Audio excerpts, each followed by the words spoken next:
La historia que vamos a contar es una historia de aventuras en países lejanos, pero también en el interior del propio espíritu, de viajes insólitos a lugares insólitos, de la magia más primitiva del género humano y de los primeros pensamientos reflexivos. Es una historia que comenzó a escribirse hace miles de años, en un lugar remoto y en una lengua extraña, y que ha sido recientemente reescrita y completada.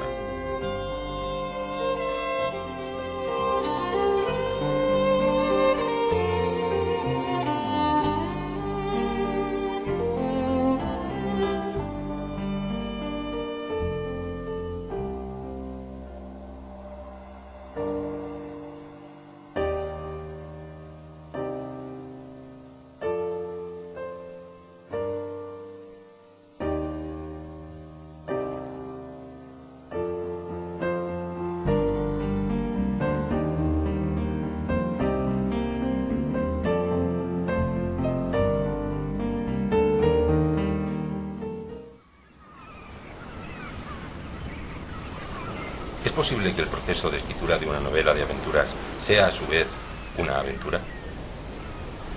¿Es posible recibir la inspiración de un paisaje y devolverla a este mismo paisaje aumentada y embellecida?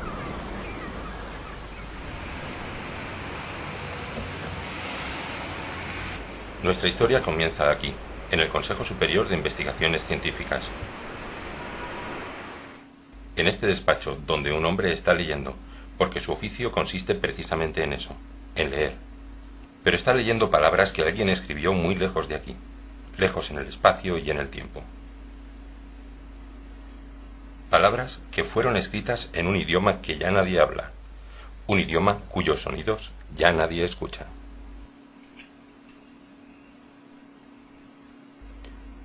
Estas palabras no fueron escritas sobre papel, sino sobre arcilla, con los más antiguos signos ideados nunca por el hombre. La escritura cuneiforme.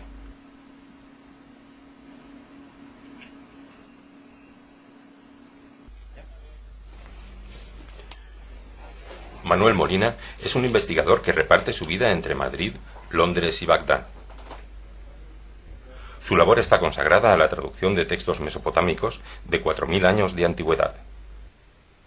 La escritura cuneiforme fue inventada por los sumerios por razones puramente prácticas, es decir, ellos necesitaban llevar algún tipo de control de la economía, un control férreo sobre la economía tenía que ser, porque ellos vivían en una zona donde había recursos, pero tenían que ser explotados a conciencia y controlados a conciencia, si no, no podrían sobrevivir, y por tanto consideraron que la escritura era un recurso necesario.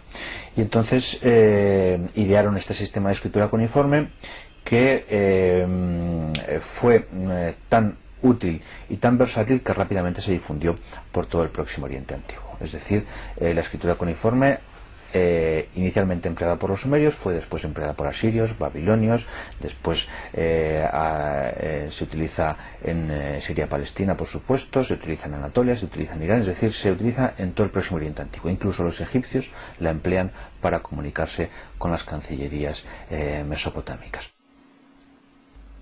Y aquí, en esta arcilla, en estos signos que nos son desconocidos, se encuentran las más antiguas raíces de nuestra fe.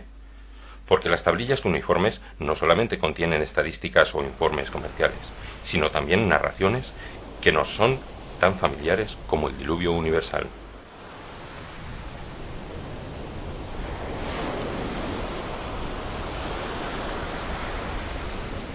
El diluvio universal es uno de los relatos mejor conocidos del Antiguo Testamento, pero el texto bíblico no es más que una copia de otros anteriores, escritos en esta misma arcilla y con estos mismos textos cuneiformes.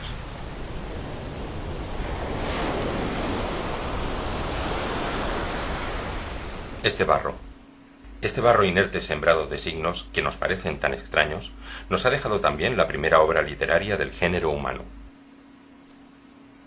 Se trata del llamado poema de Gilgamesh, la historia de un hombre que quiso buscar la inmortalidad y se puso en viaje hasta el lejano confín del mundo donde vivía Utnapishtim, el único inmortal, para pedirle que compartiera con él su secreto. Gilgamesh era también no solamente un viajero, no solamente un gran guerrero, no solamente un gran luchador, sino que era también, participaba también de las características del hombre. no solamente tenía rasgos heroicos, casi divinos, sino que tenía las preocupaciones propias del hombre. Y quizá la preocupación fundamental del hombre sea la de preguntarse por su propia existencia y por su trascendencia como hombre. Es decir, Gilgamesh guió casi toda su existencia como personaje literario en busca de la inmortalidad. Quiso saber si era posible ser inmortal, quiso saber si era posible pertenecer de un modo u otro al mundo de los dioses, siendo como era un hombre. Y para ello pues realizó numerosos viajes, visitó a personas o a personajes que pertenecían también de algún modo al mundo mítico, guiado en algunos casos por los dioses, y en toda esa búsqueda suya por la inmortalidad pues estuvo a punto de conseguirla en varias ocasiones.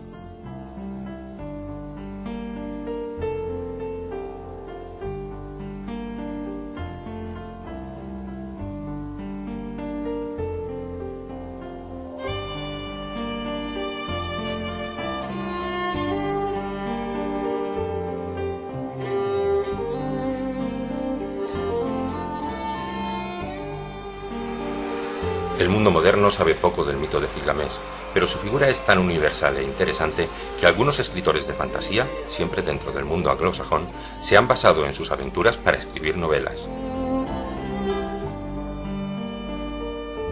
Robert Silverberg, un prestigioso autor de ciencia ficción, escribió Gilgamesh el Rey. Y en Alemania, Harald Breim inventa toda una infancia y juventud de Gilgamesh en su obra El León de Uruk.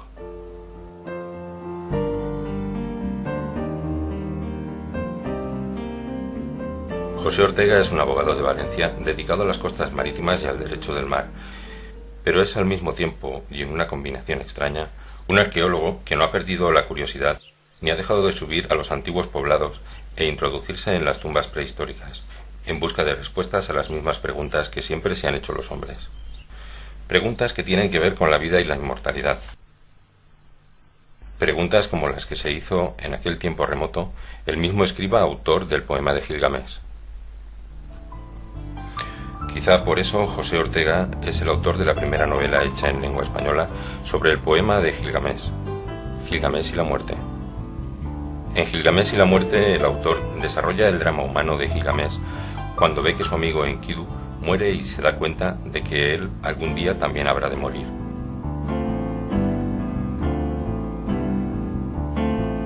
Ahora que todo parecía haber acabado bien, cuando había conseguido la reconciliación con su pueblo y su carácter ya no era el de un tirano, ni buscaba la fama, ahora el dolor volvía, a caballo de la venganza de unos dioses implacables que no olvidaban, y del orgullo herido de una diosa gobernada por el capricho.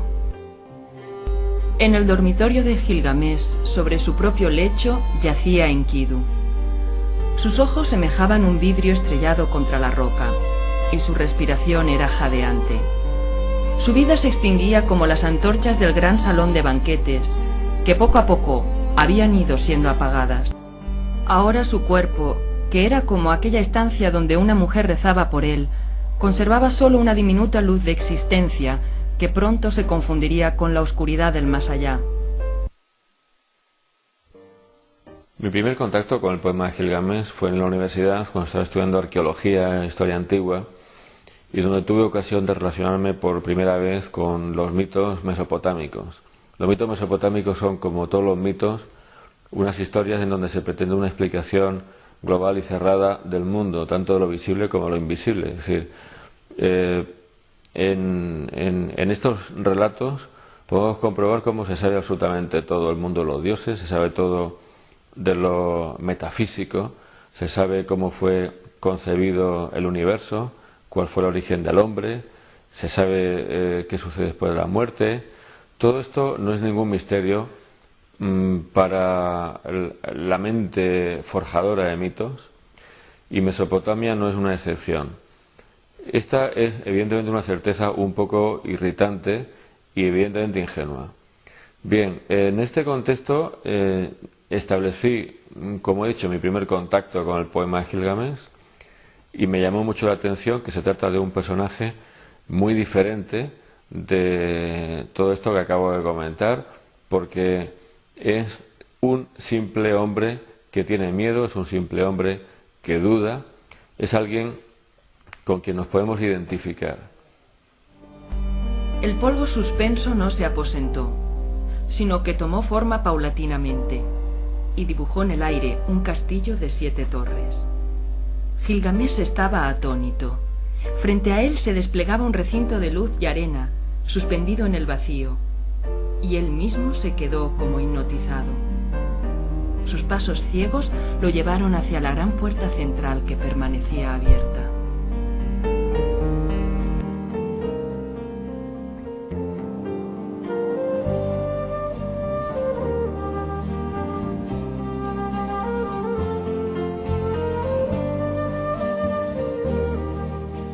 Desde que la monarquía de Magor fue fundada por Rot el Antiguo, del que se decía que era un dios rebelde, los magos se vincularon a ella por motivos desconocidos, y una de las muestras de la alianza eran las torres de cristal, donde los reyes muertos eran depositados en un lecho de aire y sosteniendo su espada de combate.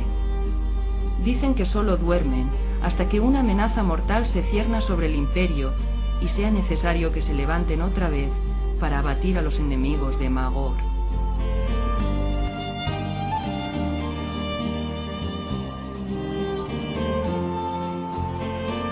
Hay hacia el este una meseta rodeada de montañas, y en el centro de la meseta una laguna.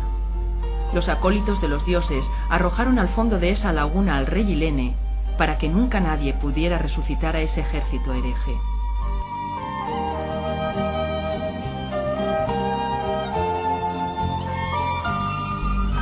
Pero cuando Gilgamés entró en la sala de los ecos, creyó descubrir un universo nuevo.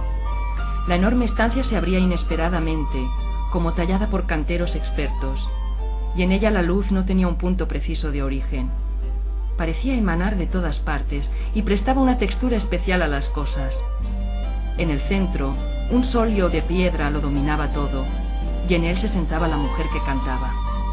Era una hermosa criatura vestida con una túnica blanca, descalza, casi tan bella como la música, pero la música bailaba ahora una danza de espíritus, rebotando en cada faceta de las paredes de roca, precipitándose una y otra vez, y el aire mismo parecía vivir. Nunca antes había tenido esa sensación, nunca la volvería a tener.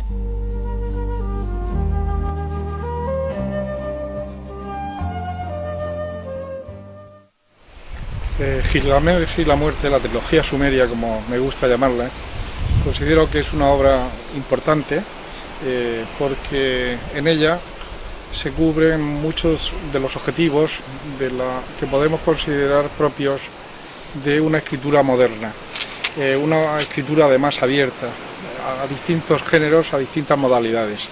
En esas obras podemos apreciar, dada la condición de historiador, de antropólogo del autor, de Pepe Ortega, nos encontramos que hay una parte narrativa fantástica en la cual abordan toda la cuestión de los mitos sumerios, los mitos mediterráneos, todos ellos que han podido desfilar por estas playas de la isla del Fraile, por Cope, y en ella tienen lugar una serie de fantasías y al mismo tiempo una serie de elementos naturales que proceden de la historia, de la documentación, de la arqueología, en la que Pepe Ortega también parece como un experto avezado en el oficio de estudiar los orígenes de la civilización.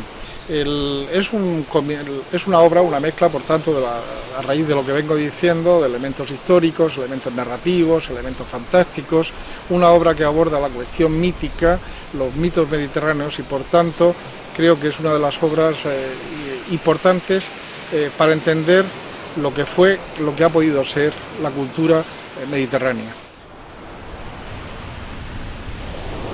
Entrevieron enormes acantilados negros que caían a pico desde una altura de vértigo, hundiéndose como espadas en el mar. Algunas aves marinas volaban despacio, posándose y despegando de los huecos entre las grandes piedras, y graznando de manera fantasmal, y de alguna parte llegaba un eco que devolvía el sonido, y lo hacía semejante a una voz de ultratumba.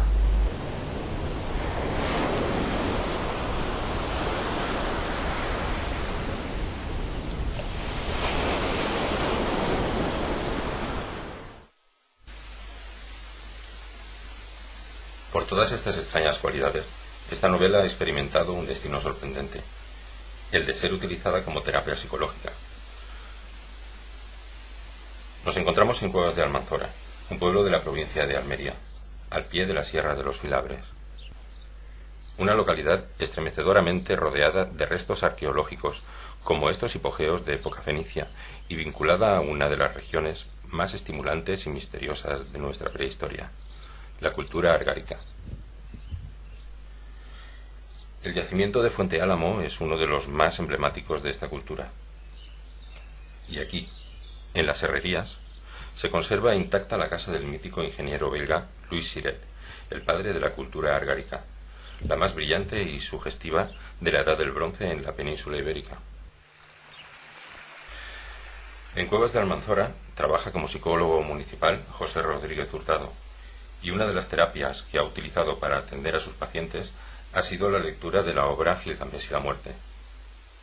A un Gilgamesh en su ciudad, antes de emprender un viaje como un rey, rodeado entre muros, los muros de la ciudad, un rey que vive, lo tiene todo, un rey despótico en su población, arrogante, aburrido quizá, un poco caprichoso, y podemos encontrar un paralelismo con la infancia, con la etapa de infancia, la etapa de niño, en la cual pues encontramos un mundo rodeado entre muros, que es la casa, como somos el punto, el niño como el elemento, el principal, ¿no?, habitante de la casa, ¿no?, el centro de atención, y también como que se tiene todo, que pretende tener todo, y sobre todo se ven niños caprichosos, ¿no?, el tema de la arrogancia o el despotismo, el trato con otra gente, ¿no?, con Gilgamesh como rey, pues bueno, estaba coronado, ¿no?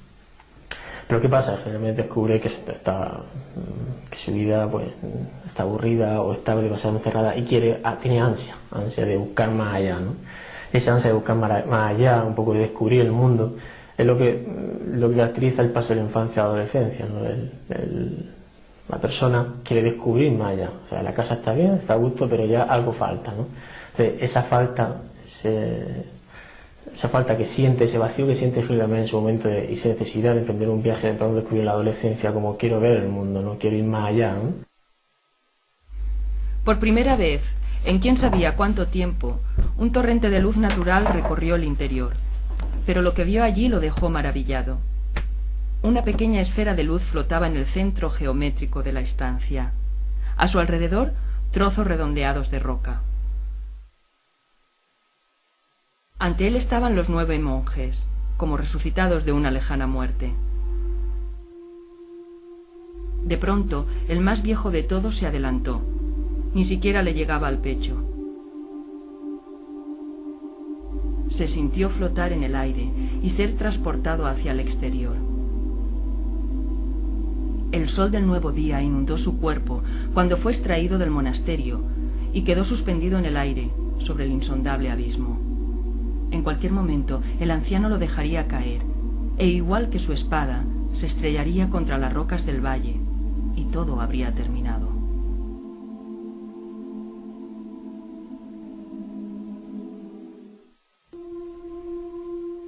Acercó la cara a la nítida superficie y miró el reflejo de su rostro.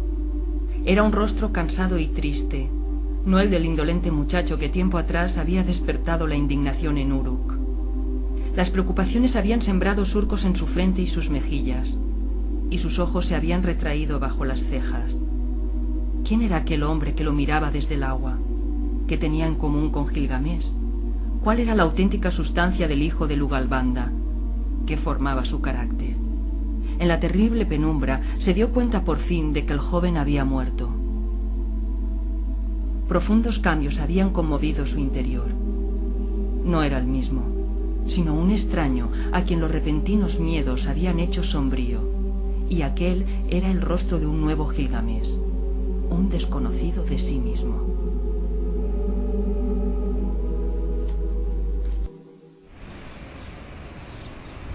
Gilgamesh y la muerte fue terminada en 1985, publicada por primera vez en 1990 y reeditada en 1995. Cuando la terminó, su autor no pensaba en hacer una segunda parte, ni mucho menos una trilogía, pero pronto ocurrieron cosas en su vida que le llevaron por un camino insospechado. Cosas relacionadas con la memoria, con el recuerdo y con el paisaje de estas costas, pero también con la magia y la percepción extrasensorial. Y así fue como siguió imaginando y escribiendo. Pero cuando estuvo más cerca del carro, escuchó un gemido que pareció hundírsele en el corazón y helarlo como una roca. Un sonido digno a la vez de terror y de misericordia, como si el prisionero fuera un monstruo del abismo o una criatura de las que pululaban por la tierra antes de la creación de la humanidad. Y su corazón permaneció secuestrado durante mucho tiempo por el drama de aquel instante. Cuando me fui de Ailas, no solamente dije adiós a una ciudad, no solamente dije adiós a un ambiente o a un tipo de gente, sino que dije también adiós a otras muchas cosas. Dije adiós a la edad propiamente juvenil, ya tenía 25 años, y dije también adiós a la edad estudiantil, porque a partir de aquel momento yo lo que hice fue meterme en el mundo del trabajo. Yo me fui a ir a Valencia. Valencia es una ciudad muy grande, muy industrial, una ciudad muy comercial, con muchísima gente, y todo aquello conformó un cambio muy brusco en el ambiente. Me metí de golpe en el mundo de los adultos, que me pareció muy feo y muy aburrido, y todo esto con el tiempo fue dando lugar a la conformación de una atmósfera especial, creo, por la que mi vida anterior en Águilas se quedó ya para siempre asociada a aquella otra vida, a la vida de la universidad, a la vida estudiante y a la vida de juvenil. Y ese recuerdo fue creciendo con el tiempo en la memoria. Y mientras aguardaba, cayó en la cuenta de algo. El viento le había dado vida, cuando su padre, Lugalbanda, conoció a su madre en la cima de una colina. Ahora otra presencia transformada en viento lo llevaba al sepulcro, rumbo a la isla de los bienaventurados, y su cuerpo estaba desnudo, desnudo otra vez, para entregar su existencia con la misma pobreza y sencillez con que la había recibido. Yo no sé qué edad tendría, pero muy poco. 4, 5, 6 años, no lo sé muy bien. Y fue yendo con unos tíos míos que venían de Madrid, con un descapotable, íbamos hacia Pulpí, no sé por qué tiramos por allí, por los Lobos, por aquella zona. Y entonces, al pasar por la montaña, fue verla y así, parad el coche. Entonces, recuerdo que me dijeron, ¿pero para qué? Yo, pues, vamos a subir allí, vamos de excursión, ¿no? Como algo que me tiraba, que me llamaba, que me gustaba de esa montaña. Pues nada, no me hicieron caso, como es normal, y no subimos. Y a partir de ese momento, varias veces más que pasé por allí con otra gente, con otros tíos míos que tenían coche, que iban por allí, pues siempre tuve la intención de subir y nunca pude subir. O sea que era como un anhelo que tenía de subir a la montaña.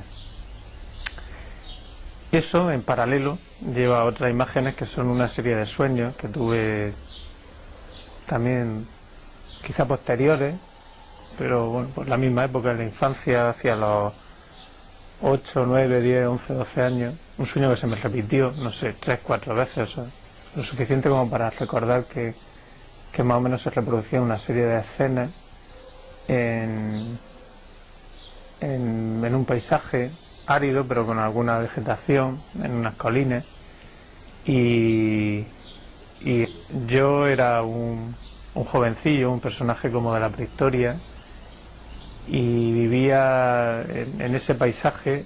Era como que yo me metía en un sitio y vivía una escena que era como ahora yo entiendo que es como un ritual de iniciación.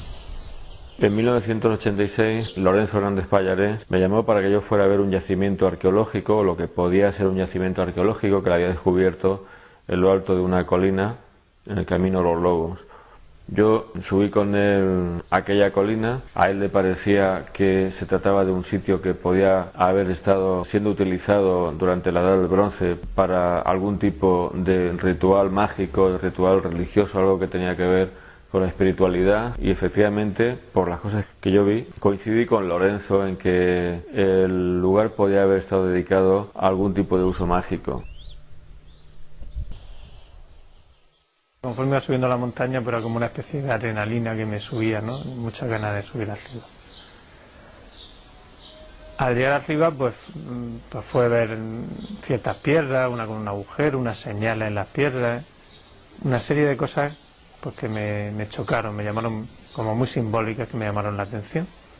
Pero el flash psicológico, ¿no? Porque como yo soy psicólogo, pues fue como tocar dos estados de conciencia. Fue cuando al subirme unas piedras me vinieron las imágenes de ese sueño. Yo nunca la había asociado con el sitio, ¿no? Y entonces vi que ese era el lugar de mi sueño. Y entonces lo que intenté fue ver si realmente era lo que yo había visto.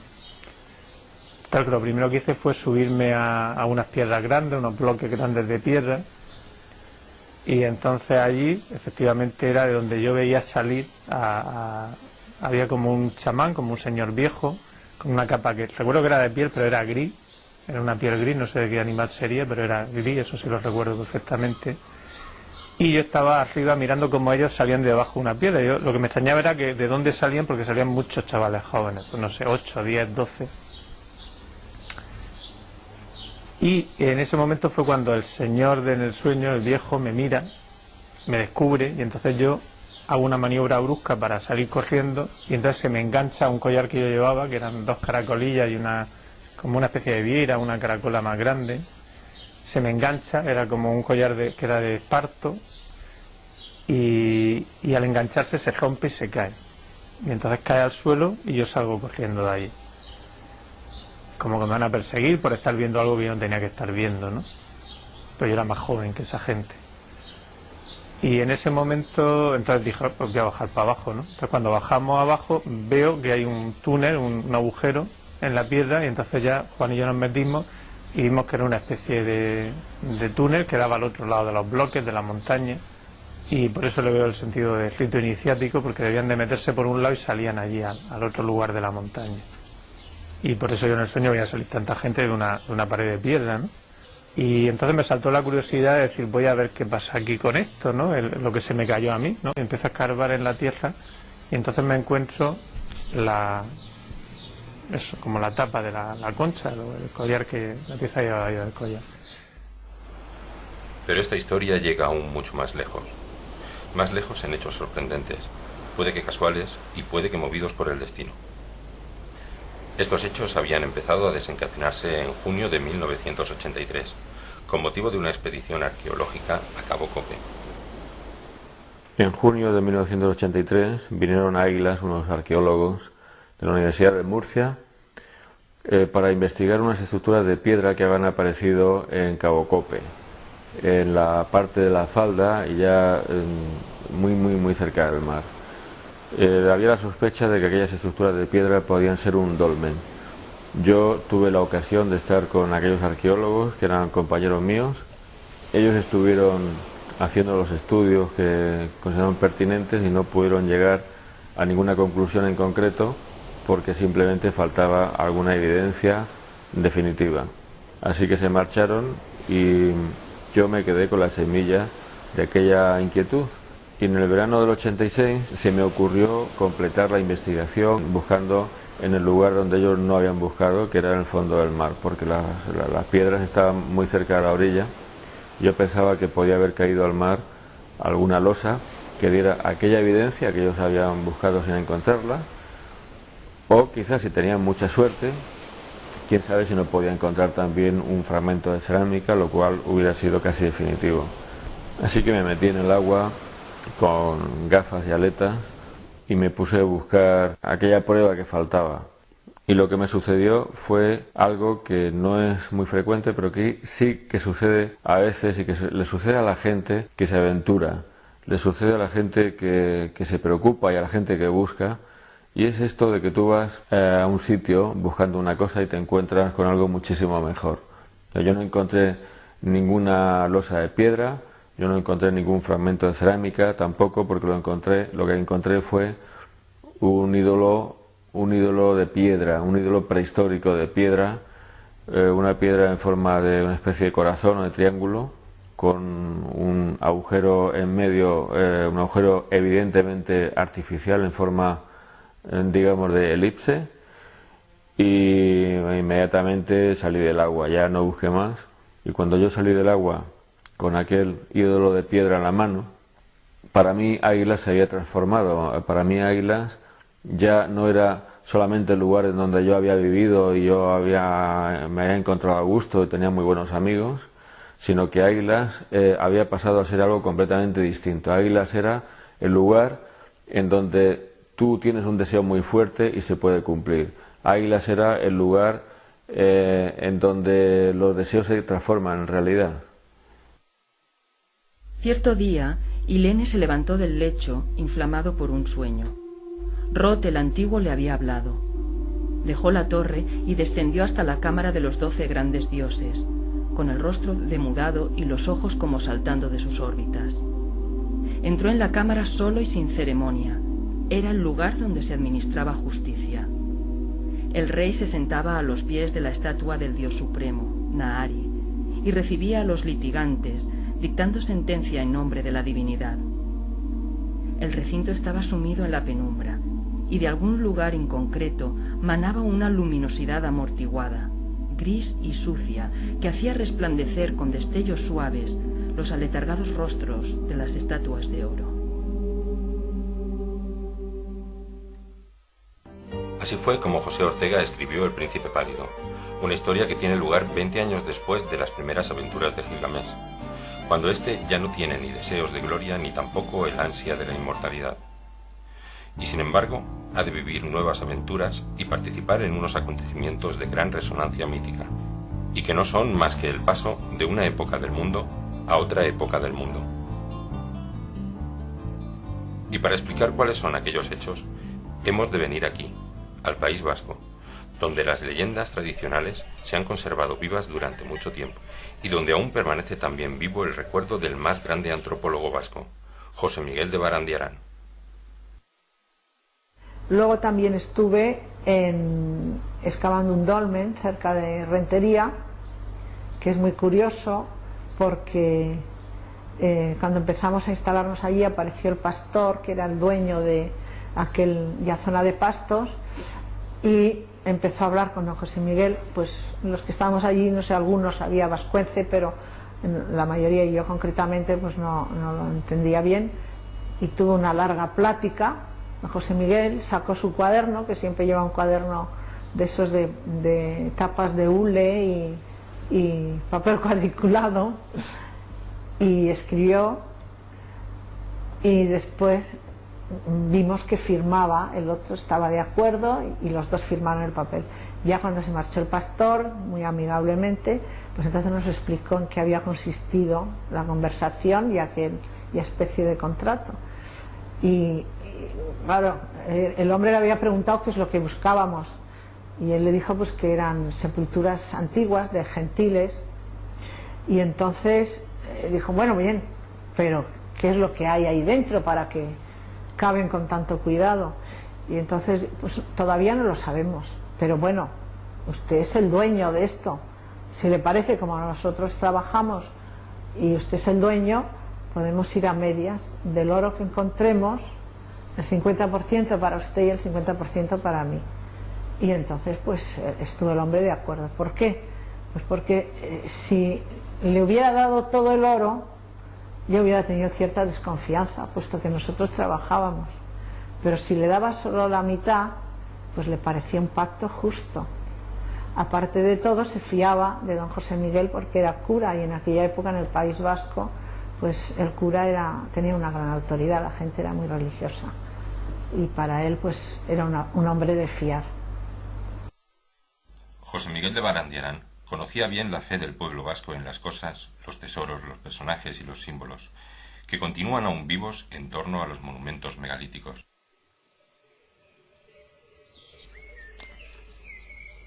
Las leyendas suelen suceder en un tiempo primordial y en un paradero no determinado.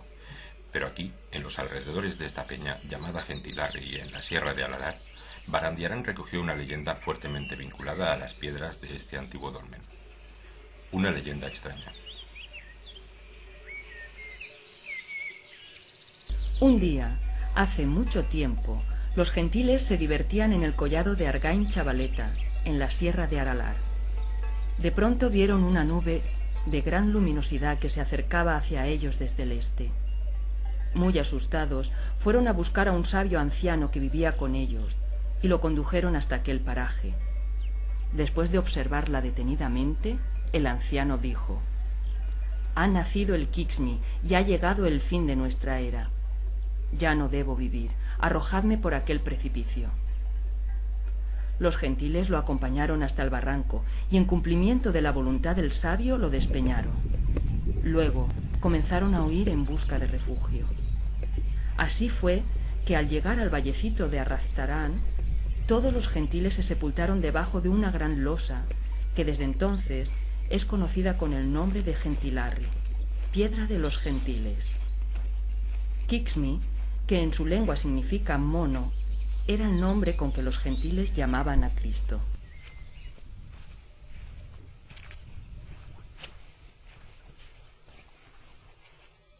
Vemos que esta historia está contada dentro de una atmósfera melancólica y que es una historia que ha sido contada por los perdedores y que está contada desde ese punto de vista de los perdedores. Desde el punto de vista de todas aquellas criaturas semidivinas que tuvieron que abandonar el mundo cuando el nuevo Dios los expulsó. Todos aquellos seres que debieron dejar sus bosques, sus cuevas, sus ríos, sus lagunas y sus fuentes, expulsados por el nuevo Dios que a partir de aquel momento pues iba a imperar en el mundo con carácter exclusivo.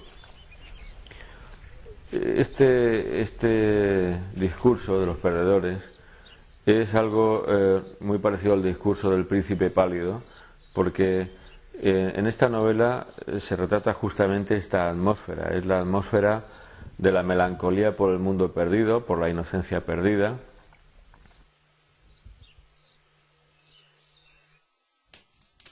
Pero estaba convencido de que con todo su poder aquella era una criatura semejante a Ismir, cuyo instinto le avisaba de que el mundo que vendría la iba a rechazar y no le habría de permitir la existencia, de que ese nuevo Dios, cuyo semblante cada vez se dibujaba más terriblemente en su imaginación, no le perdonaría la vida.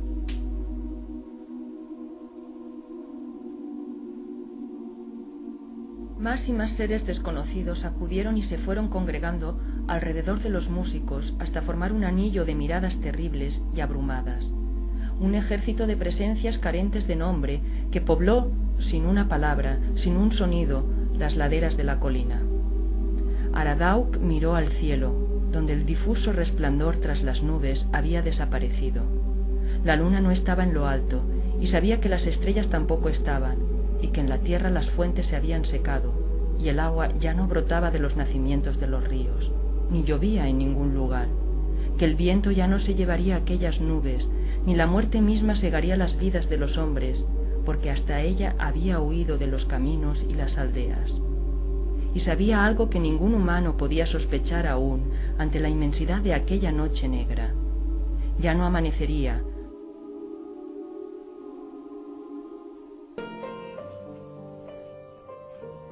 El instrumento musical que usa el dios Aradauk era un instrumento mágico hecho con el hueso de un dragón de la antigua época, y había sido robado a unos músicos cuya historia resulta un auténtico desafío para la casualidad, una provocación para todos aquellos que no creen en el destino.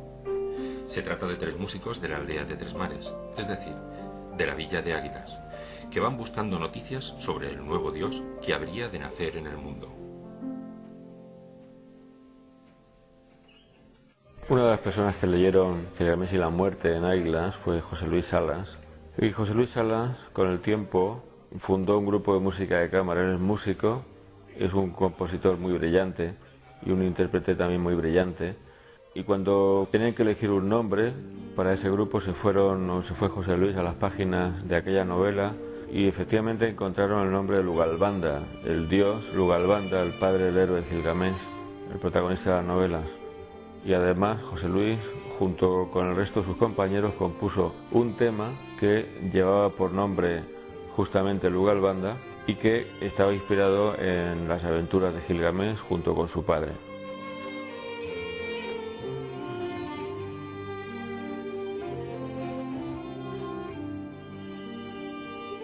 El caso es que cuando estaba no hace mucho tiempo escribiendo un prólogo para La piedra resplandeciente, yo me di cuenta por primera vez de que yo había retratado una sociedad que es la sociedad de los Brien Ondai, los hombres azules, una sociedad inspirada en el mundo celta, que era el sustrato neolítico tardío de la zona del sureste de España, de la costa de Almería, la costa de Ailas.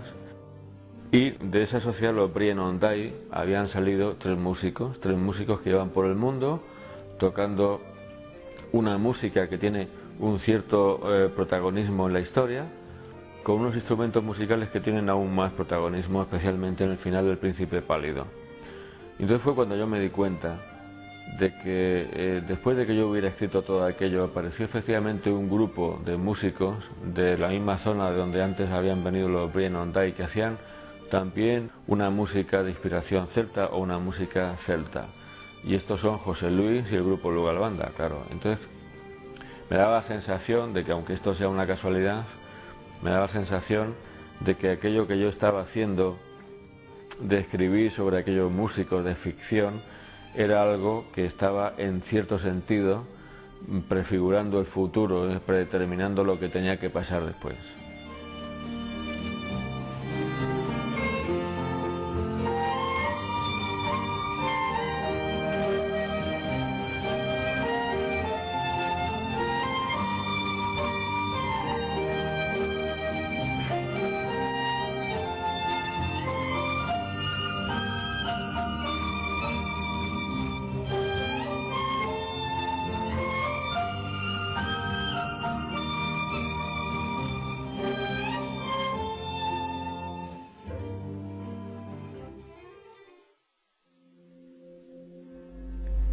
Pero cuando se asomó a la llanura desde las peñas blancas, vio algo que lo dejó maravillado.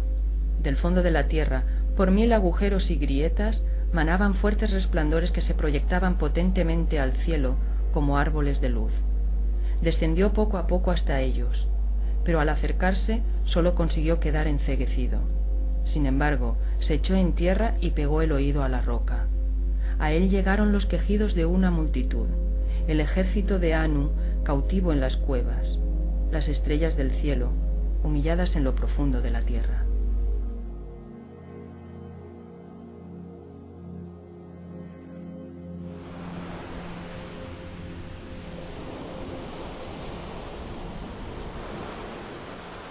Es así como esta historia, que había empezado en Mesopotamia, acabó aquí, en la costa del sureste de la península ibérica, porque su autor creyó que esta zona, con su hosca belleza natural, no era un decorado vacío, sino un escenario auténticamente mágico, cuyas propiedades extraordinarias él había alcanzado a percibir.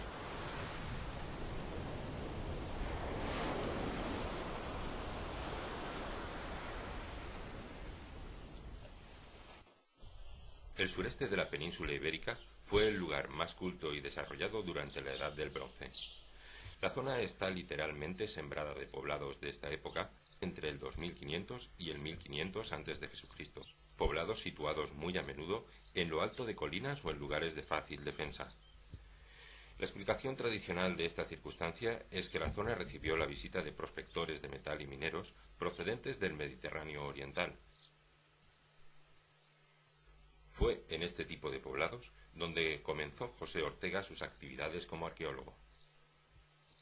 La arqueología del sureste en época calcolítica o neolítica viene marcada por una serie de poblados. El poblamiento se extiende en cerros, en altura, normalmente aterrazados para las ampliaciones, rodeados de muralla que les sirva de fácil defensa, e historiográficamente se ha considerado que estos poblados y de estas gentes que vivieron en este periodo, aproximadamente un 2000-2500 a.C. en nuestro solar, es fruto de una primera o de unos contactos importantes con el oriente mediterráneo y que estos pueblos colonizadores que vienen de la parte de la actual costa libanesa y de toda Palestina traen una serie de adelantos, como pueda ser parte del bronce, del cobre y una serie de rituales y de modos de vida que supone la transformación de estas sociedades neolíticas en unas sociedades más avanzadas primero de la edad del cobre y posteriormente avanzará a un bronce pleno. Estos poblados normalmente están en altos cerros, se divisan desde unos, se divisan los otros, suelen estar amurallados, y este concepto, tal y como historiográficamente defendía, por ejemplo, Luis Siret, que fue uno de los primeros investigadores que trabajó en la zona, sobre todo de Almería, pero también en la parte de Murcia, sureste de Murcia, que se debía a estos influjos del Oriente.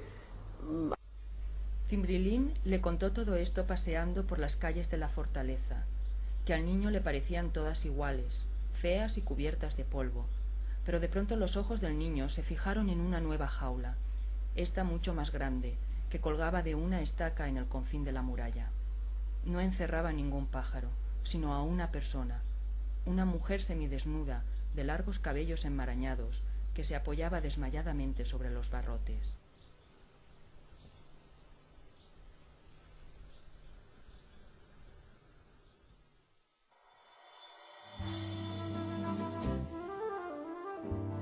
Pero esta historia no nació de las palabras, sino de las imágenes. La primera traza de la piedra resplandeciente es una colección de fotografía. Una colección de fotografía que yo empecé a hacer a partir de 1988, porque se me ocurrió que sería algo bonito el plasmar en imágenes cómo podía haber sido la vida durante la Edad del Bronce en aquella zona del sureste. Y para hacer estas fotografías lo que hice fue coger unos modelos con una ropa y con unos adornos prehistóricos, en donde la pieza principal era la diadema típica de la cultura del Algar, la diadema que tanto aparece en las tumbas de esta época, que podemos ver en el Museo Arqueológico Nacional, la famosa diadema de Sejín. Esta colección de fotografías, cuando estuvo terminada, dio lugar a que yo me preguntara por el carácter, por los hechos, por la biografía de todos aquellos personajes ficticios que yo había retratado, y de esta manera yo hice una biografía para cada personaje. Sucedió que las biografías entraron en conflicto unas con otras y generaron una historia, y esa historia fue el germen de la piedra resplandeciente.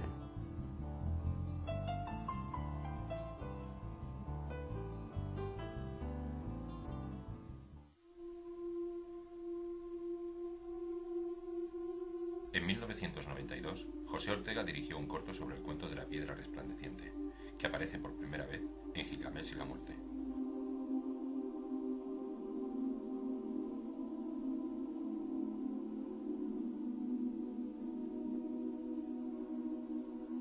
El pintor Manolo Coronado quiso contribuir a esta obra y apareció como el poseedor de la piedra resplandeciente, aquel que la mostraba a los peregrinos que subían hasta la Ciudad Blanca.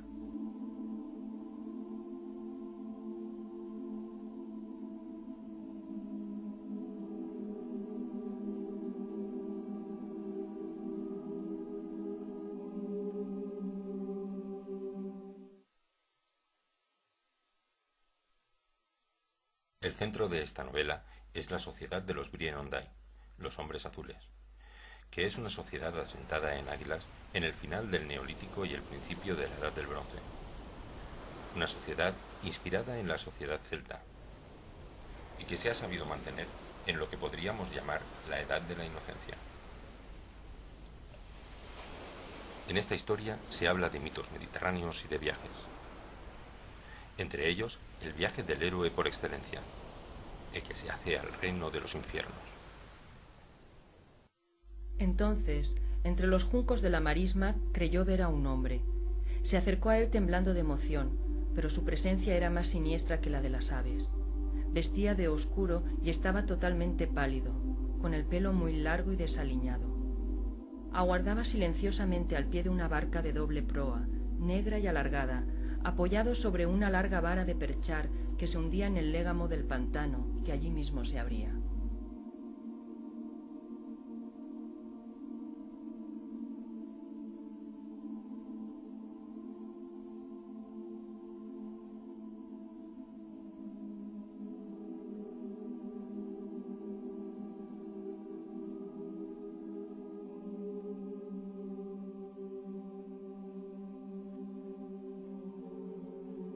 En sus senderos, Einar se perdió 1000 veces hasta llegar a las puertas de un edificio incrustado en la roca.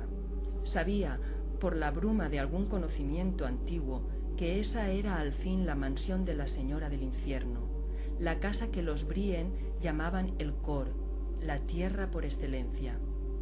Entró en la mansión y de nuevo se vio sumido en una oscuridad aún más densa.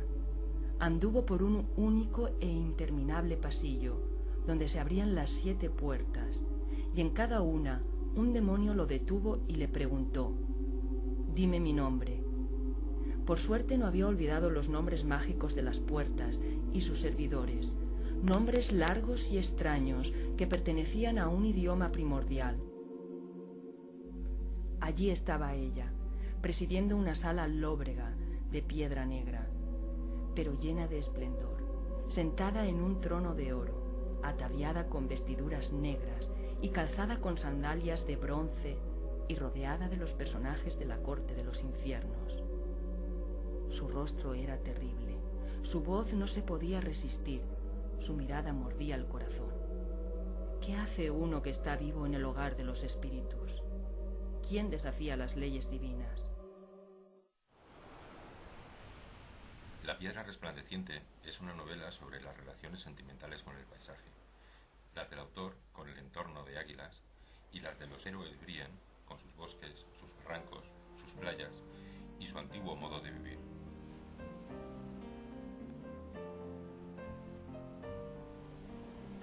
Antes de perderlo de vista, Idar volvió sus ojos al sagrado país. Sus árboles eran frondosos y parecían eternos como las rocas.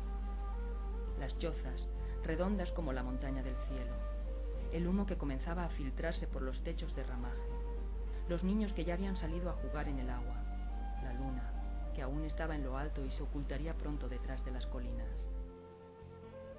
Allí quedaba el sagrado país, prisionero de sus dulces sueños, atado al pasado y a sus leyendas, esclavo de las tradiciones y negándose, como un adolescente, a ser mayor. Allí quedaba Hesperia. Él ya la había defendido y ahora tenía que internarse en un mundo extraño, porque no le bastaba con ser el hijo de Bor, hoja de sauce, no le bastaba con dominar el secreto de la metalurgia, ni con ser el jefe de las cofradías guerreras. Todo aquel orgullo era como un soplo de viento si no tenía a Aranai. Dijo al país su definitivo adiós, como antes lo había hecho con el solitario prado de las cabras y con la fortaleza, con sus casas cuadradas y grises. Y cuando miró delante de él, vio la inmensidad y sintió la excitación de la auténtica aventura.